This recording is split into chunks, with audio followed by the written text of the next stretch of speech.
time? That didn't sound like a good time in Indianapolis. This is the Indianapolis Kiss Expo. Come on. This ain't New York and Cleveland and St. Louis and all those places. This is Indianapolis. How you guys doing? That's what we want. That's what we want. So I want to introduce to you guys my favorite brother guitarist duo, Bob and Bruce Kulick. Come on up.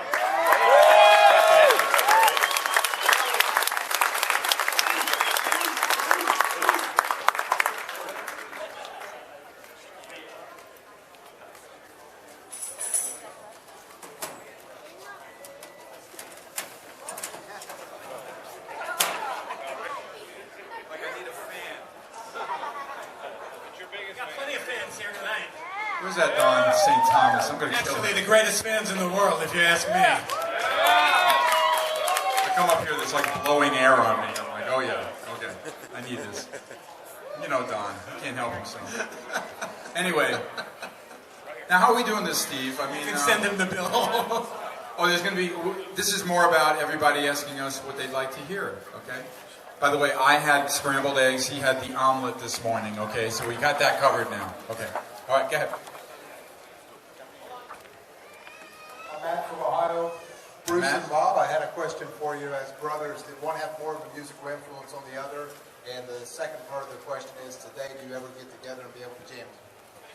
Ooh, well, since I was born first, contrary to popular belief, just kidding. I was the first one to play and then passed it on to Bruce. Certainly, Bob, he brought music into the house, and the Beatles changed the world, really, for all of us. You know, we saw that, yeah. I think he's got some Beatles shirt on. Anyway, and I got to admit that I was very proud. My brother went to Europe and went to England and joined the band, and he came back, look at this G chord. This is what the way they play it over there. You know what I mean? So he was able to share things by being older and getting out in the world before me, and obviously introduced me to those guys, you know. And the second part of your question about playing together, we've actually been approached by some promoters and all to do some gigs together, you know. Kind of like a little bit like what we'll jam tonight, you know. So we're looking into that and possibly even recording some of, I wouldn't say a full record because it's a lot of work to do that, and our schedules are kind of crazy with him producing and me touring with Graham Funk and everything else. But who knows, maybe we could put an EP together of a couple of covers and a couple of originals and actually do some dates, you know. So it's just, we've been talking about it for about a year, and that's usually about how long it takes until you can really start making some plans to do it. So we'll keep you posted, though. Yes? Bruce, hi, David Bolton from Cleveland, Ohio. I have a question. Are you guys going to do some songs from Union tonight, maybe? No, we didn't get a chance to do any of that. Actually, this is the angle for tonight, really. First of all, DST, which is Don St. Thomas, a good friend of mine here from Indianapolis, is going to play some of his stuff. I played on one of his records. I played on a track, so I'll jam. Then we'll do a couple songs from me. But, I mean, one thing that's only been done one other time in Japan with Eric Singer and all, correct? That's right. Was to feature my brother on those tracks from Alive 2.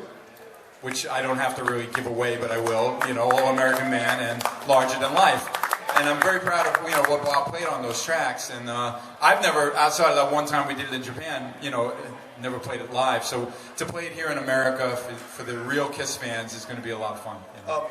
The second part No Union tonight, no. No. Okay. Well, the second part of my question is about John Corabi.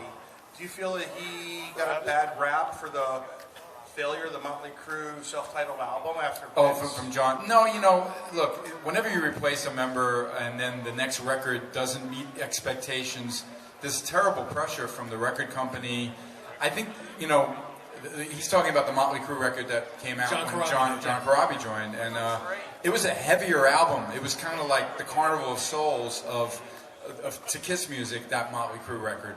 And, you know, Vince has this high voice, you know, and the sound changed so much, and they went darker, and then it for some Motley fans, like the Kiss fans, you know, they go, that's my favorite record, you know. But he kind of got a bum rap with that, unfortunately. But Nicky and those guys all know that he was very talented.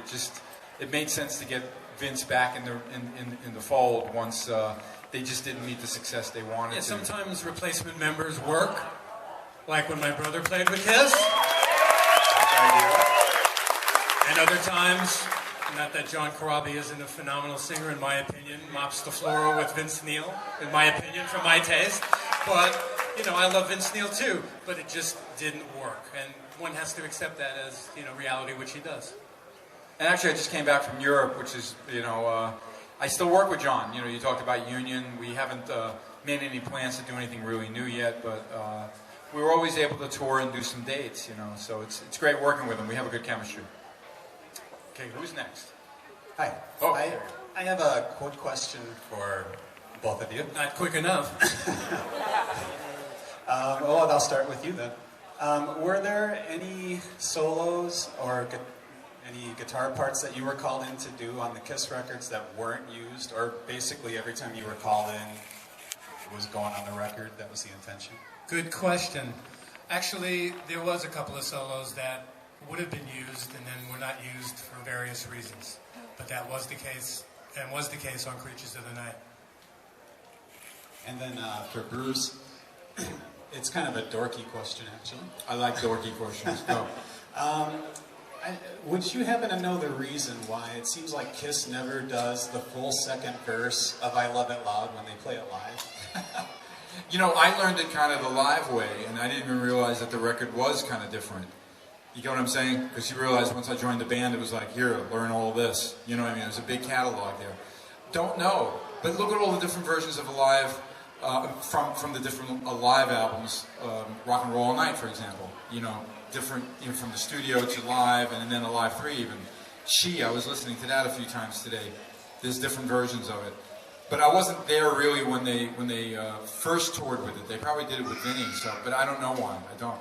So it's not a donkey question, it's a good one, but I doubt if even Gene would remember why they changed it. You know? Maybe you couldn't remember the lyric. Thank you.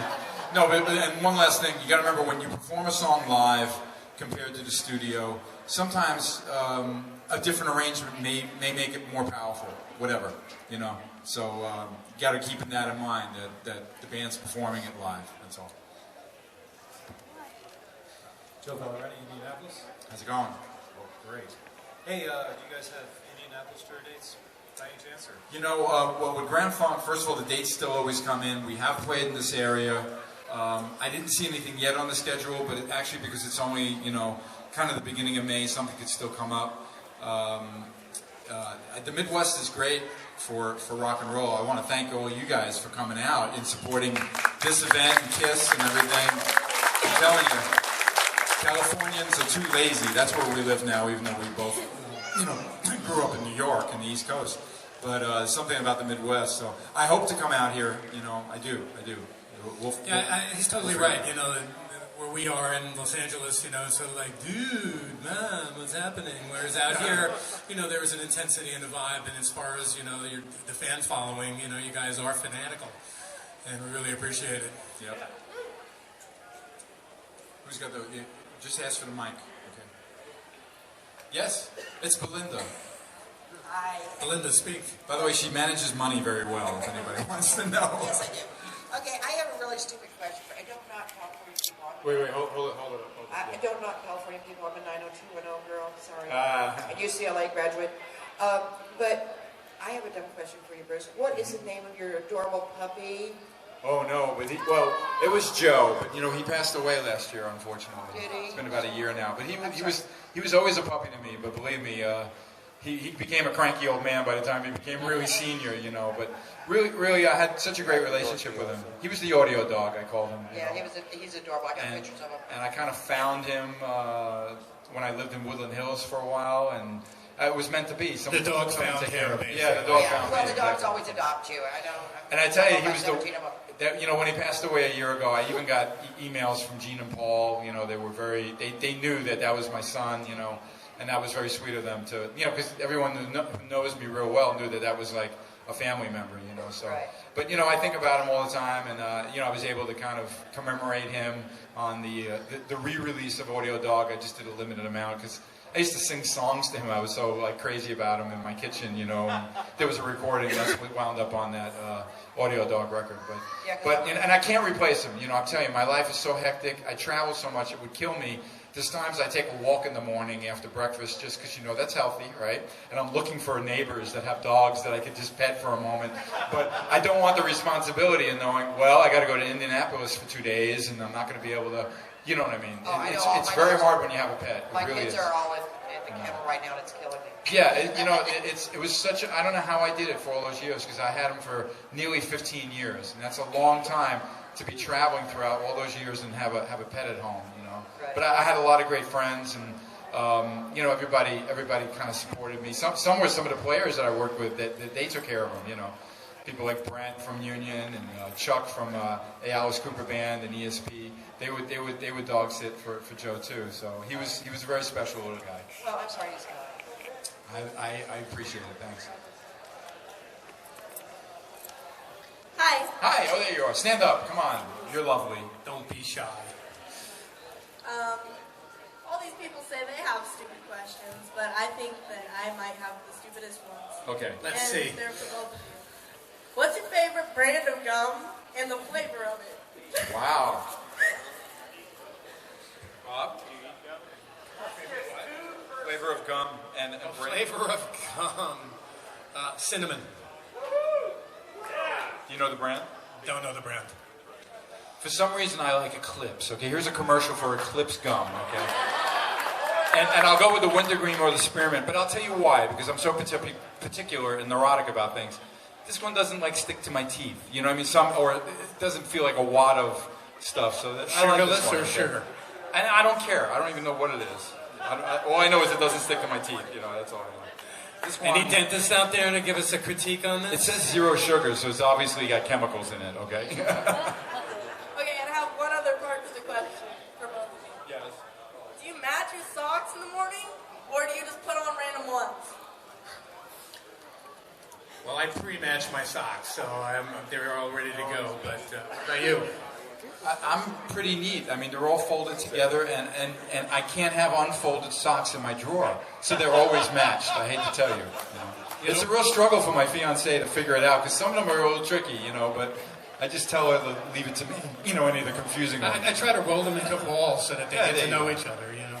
But I'm afraid to look at what's going on in her dress or drawers, you know. She's asking that question. No socks! And no socks, there you go. Right, and so far those are the stupidest questions. Okay, yeah. She's proud of herself. I love that you get to hear these little personal details that way. That's wonderful. Okay. Yeah, over here. Bruce, first, Davey wants me to ask if you guys like the hoodies that we're wearing. They're awesome, yes. Well, turn around. Anything special on the back? Oh, loud and proud. Okay, cool. Excellent. Yes, they're nice. Are you selling them, or are you licensing them? No, I have nothing to do with the Okay. distribution, right? Okay, I got you. The actual question I have is, at what moment when you were with KISS did you say, I'm with KISS, and this is just incredible, I can't believe it?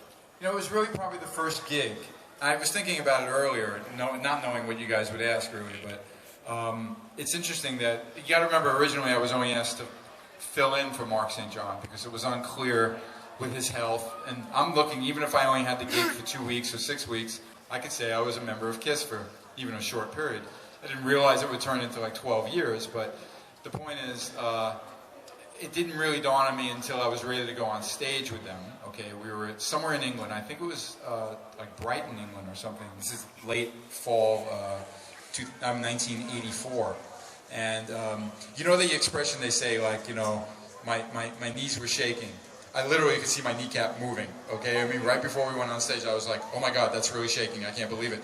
You know what I mean? But I realized, you know, the kind of level of expectation that I would want to, you know, present to the world and know that everyone's looking at me and that I'm part of this very major band in the history of rock. I mean, even in '84, the band meant a lot. So it was a lot of pressure on me, you know? So, but by the time I did that gig and I realized, okay, I got through the first one, because that's always going to be your hardest thing. I certainly knew I really made it when I played Madison Square Garden, because, you know, you grow up in New York. I saw Led Zeppelin there. I saw Jimmy Page there with Jimi Hendrix there. You know, you think of the importance of the Garden growing up in New York, and there I am with the headline band. So that was a real thrill. It really was. I remember when Bob and I went to see them. And I got KISS a little better. That must have been like '78, I think, right? And I remember Gene telling Bob, "Oh, I'm really nervous." You know, it was interesting how you don't think that the performers really get worked up about it, but you play your hometown, you know, you're really nervous. You know, it means a lot to you. So the Garden was probably the biggest thing. The first gig in the Garden, and I realized, I'm in KISS. And it was really great for me because I had told the band, you know, told Gene and Paul essentially that, you know, when all the changes were going on about the guitar players, you know, that Bruce would be the perfect fit for them. And at first, you know, they went with Vinnie Vincent, obviously. And, you know, I shook my head, and then I remember Gene calling me on the phone one day going, "You know any guitar players?" And I knew what that meant. Like, okay, so Vinnie is going to be gone, and what about Bruce again, you know? So one day in 1984, the phone rings. I'm working with Meatloaf. We have a house in St. John's Wood because we were recording at Abbey Road. And it's Paul Stanley calling, and he's looking for Bruce's number. And then Bruce calls me, and he's like, "Guess who just called?" I was like, Paul Stanley? And he's just like, "How'd you know?" And cut to right after he did that gig in Brighton, they played London. I went to the gig, and they were so great with my brother playing. I was just, you know, it dawned upon me that now I could always say to them, no matter what, to Gene and Paul, that, "See, what do you know? I was right." Yeah, it was an interesting way to get in the band, but, you know, that's the way it was supposed to happen, you know, and I can't really rewind and look at it and say it was wrong, you know, obviously that's how it happened. Yeah, and all of you in your lives, you never really realize when, even if a door was closed or you didn't get the opportunity that you hoped for, it doesn't mean that there isn't something else waiting for you, or maybe that opportunity actually does happen again, you know. Because I knew the guys, and I thought I could have gotten the gig, but I got it when they actually kind of needed me on a different way. I actually did a ghost guitar work session like Bob used to do for Animalize, because Paul wasn't happy with Mark was having some problems. And then he says to me, "Don't cut my hair, you know, don't cut your hair." It was about shoulder length, but I was like, what did that mean? And then 2 months later, he's saying, "Come to Europe." And, yeah, he remembered what I told him. Yeah, exactly. There you go. Thanks. Thank you both for being part of the enduring legend that is KISS. So thank you. Thank you. Thank you very much. Thanks. You know, just to add to that, you know, thank you. As a life lesson, you know, sometimes fate has a funny way of maneuvering people around, and, you know, that I met Gene and Paul at an audition for their band, and that later on I would play with them, and then later on my brother would play with them, and then later on we would be here in front of fans that at the time, back in the 70s, Gene, Paul, myself, any of the people involved could never envision that this could ever be. So to me, it's sort of like, you know, the hand of fate kind of guided everybody to this spot, and it's taught me a big lesson about life. See, Bob gets something out of this. Bruce, Yes. Where are you? I'm with sorry. Grand Funk, Oh, there you go. you Sorry. play a lot of casinos. Yeah. When are you ever going to come to Toledo? Toledo, Ohio, we missed that When you place. build the casino. Yeah. We built it a year ago. Let me It's called explain. the Hollywood Casino. Okay. First of all, you know, my gig with Grand Funk has been great because, for a few reasons. Besides the band being, you know, has great music, you know, I know there's some people here that have seen me with the band, and I get to solo in like every song. In some ways I'm featured way more than you would imagine. And then there's the typical KISS fan that says, "I don't know any Grand Funk songs." And then I prove them wrong when I, you know, sing some kind of Wonderful to them, or I say American Band, or Locomotion, and they go, "Yeah, I know that song. I didn't know that was Grand Funk." Oh, okay. And people always walk away from the show really loving it. And it isn't about, you know, bombs and you know, lasers and big pyro and crazy, you know, wild, you know, stage. It's all about the music thing, you know. But amazing rhythm section and the whole deal. Now, how we tour and how we get booked, very different from KISS, okay? First of all, we'll be in some arenas when there's like a classic rock package, you know what I mean? But the band mostly does casinos and city festivals and county fairs, which oddly enough KISS has even been doing, because that is really important summer business for bands. You'll see Aerosmith headline these state fairs and stuff like that. So there's been those bills I was really surprised about. But KISS could easily say to their family, "Bye-bye, we're going on tour for 2 months. See you." You know what I mean? And every other day have a city to play, okay? We don't do that. We fly in and out to the casinos, mostly the weekend gigs. During the summer, we'll do some during the week gigs because it's summertime, and that's when a lot of you have off, so you can go see bands. And they're like what's called a soft ticket thing, okay? Because the casino is going to have people. We can draw, but they're going to have people. They're going to comp the VIPs and all that. The county fair is going to promote because the sponsors are there, right? And I'm sure you guys have all been part of some city in or around the Midwest that you go to the county fair, you have a good time. There's always good bands. Most of the time, they're classic rock bands, like Grand Funk. So thank God that business is there.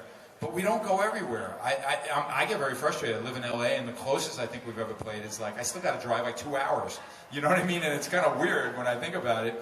And there's, some great venues 20 minutes from my house, and I go, can we play here? Well, probably not, because it doesn't fit that, how we get our gigs, So be patient, though. I know, I ran into enough of you on the meet and greet line that said, hey, I saw you guys, and you came and said hi. And a lot of the fans will shoot me an email. I'm coming to that Grand Funk gig. You think I can, say hi? And I try to accommodate the fans that way when I can.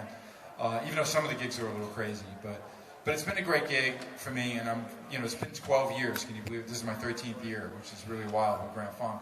And the only guy that hasn't seen us yet is actually Gene, but Nick Simmons seen us, okay, and loved it, okay. But Eric's been there a few times. Don Brewer is one of his favorite drummers. And Paul came to over a half a show back in Vegas years ago. They're all aware of the band and really dig the music. So don't miss it. If it's near you, it's worth the drive. And you will get to see much more Bruce Lee playing than you could ever imagine. Okay, I even go do the Star Spangled Banner, and you'll have a little a Live 3 flashback. Okay, there you go. Thanks. But don't come up and say, why didn't you do rock and roll all night? You got to remember that Grand Funk is very iconic and unique in their own thing. And another interesting thing, and I know Bob can relate to this, and we were talking about it earlier about the Rock and Roll Hall of Fame. I'm sure you guys probably came up with Gene or whatever, but Grand Funk's another one of those bands that belongs in it and just doesn't seem to get the attention for some reason. So no matter when I run into the guys from Van Halen at an airport or something, and I see Alex, the drummer, and he goes, "Oh yeah, how you doing, Bruce? What are you doing?" And I'm Grand Funk. Oh, I love that band. Tell Don. This is a band that's influenced people, and it's always fascinating when I talk to a stranger who's in the industry. They say "Hey, you look like a musician. Who you work with?" I'm with Grand Funk. Wow, I used to play with Kiss. Tell me about Don Brewer. I want to know. But or it will be completely the opposite. They don't know who Grand Funk is, and obviously they're really obsessed with the whole Kiss connection. We know that. So I'm just grateful to be able to play guitar for a living. Thank you.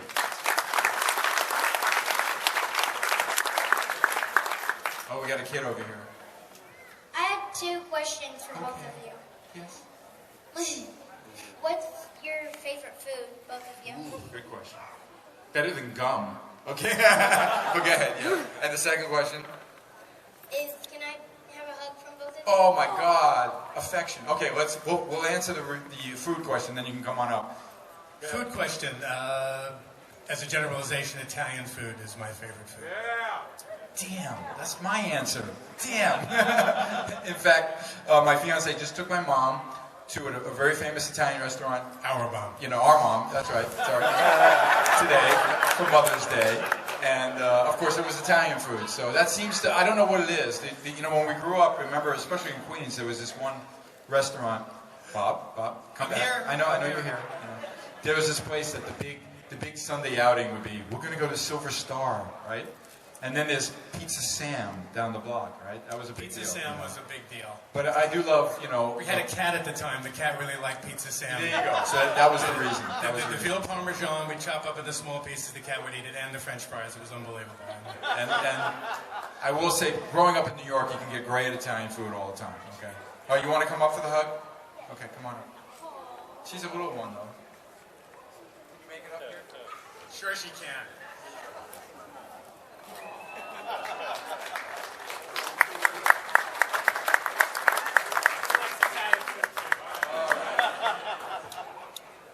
One thing I would add that I was trying to get in there, but Bruce is on a roll and I didn't want to interrupt him, was as he's done throughout our lives, the Grand Funk thing was something that I was involved with in a way that is pretty funny because back in 1976, I played on Mark Farner's solo record. And so there I was playing with one of the guys from Grand Funk, and cut to the chase later on down the road. All of a sudden, Bruce calls me, guess what? I'm going to be taking Mark Farner's place and playing at Grand Funk. And I was like, Mark Farner, yeah, well, yeah, there we go again. Yeah. Actually, that helped me because, you know, you guys are probably familiar that I do the Rock and Roll Fantasy Camp a lot, that I'm a counselor there, right? So Jack Waits from Night Ranger calls me the first time because he was kind of head counselor for a while. This is back in 2005, I think. And he puts me in touch with the promoter, David Fishoff, and Fishoff actually managed the reunion of Grand Funk, so he worked with those guys, and then wasn't working with those guys, and was very loyal to Mark Farner, okay? So I get a phone call back from David. He goes like, oh, you're a Mark Farner backstabber, how dare you? You know, I'm like, whoa, let me take the knife out of my back, hang on a second here. I'm the guitarist from Kiss. If you're going to hire me for your camp, Grand Funk doesn't have to be brought up at all, and I have a lot of respect for Mark. So we were able to carry on from there, obviously. Now, within a year, though, I'm at an event where Mark Farner is going to be at the camp, and I'm at the camp. And I see these, like, kind of look from Mark, and I'm kind of, like, freaking out. But then I realized there was a connection with my brother, you know, the fact that Bob was on his solo record. And I remember he gave you, like, an antique gun as a gift, because he's a, you know, real Michigan, you know, kind of... Which at the time, I packed in my suitcase and flew from Detroit to New York without getting arrested. Well, in the suitcase, I think is okay, I guess, maybe. It was on your carry-on. A 38 Navy revolver. Yeah, it was weird. But anyway, I introduced myself to Mark. He was kind of, you know, very, very standoffish, and I told him the story about Bob and the gun, and we still remembered it, and that was very great, and that, hey, when we do the Grand Funk songs, I'm here for you, and he appreciated that. And now, you know, I could actually say I've actually performed with Mark Farner too, even though, again, I'm only his guitar replacement on stage, okay? So, you get what I'm saying.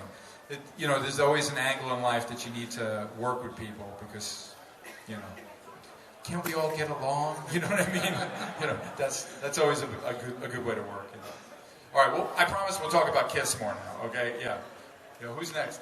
Hey, Bob. Hey, Bruce. Yeah, I don't know. How you doing? Where are they? Wait. Yeah. Oh, You're yeah, a long-time listener, first-time caller. Yep. What is your fondest memory, whether in the studio or on stage, with Kiss? Well, as far as the playing goes, you know, I guess the time that I was called to play on Kiss Alive 2, you know, the way it was framed by Gene and Paul was, you know, that, you know, we have a deadline and, you know, Ace is, you know, he's not performing as quickly as what we need, read between the lines. And so... You mean he was on the floor? He was actually at the studio that day, as I've told the story many times. We recorded at Electric Lady Studios in New York. There was a big lounge there, so he was lying on the floor watching TV when I came in. I was just like shocked to see him because I figured when they said that he couldn't perform that he wasn't in the studio at all, when the reality was that he was, shall we say, slightly inebriated on the floor. And, you know, playing on Larger Than Life and All American Man and Rockin' in the USA and those songs, you know, and seeing that to my own self, I proved to myself that this is what you would sound like with me on guitar, even though what they were asking for was to be Ace. It was still me. So that was very gratifying. And then cut to last October when Bruce and I got up on stage and played with Gene and Eric at the Rocktoberfest that they put on in Los Angeles. And Gene came over and shook my hand, said hello, and whispered in my ear, with your brother and I on stage, nobody could be any better. And I thought that that was one of the nicest things that he ever said. That was cool. I mean, I did so many different recordings with them, but, you know, a few things obviously are highlights. But I guess my favorite was the one where, again, it shows that when you have a good working relationship with people, something really special can happen.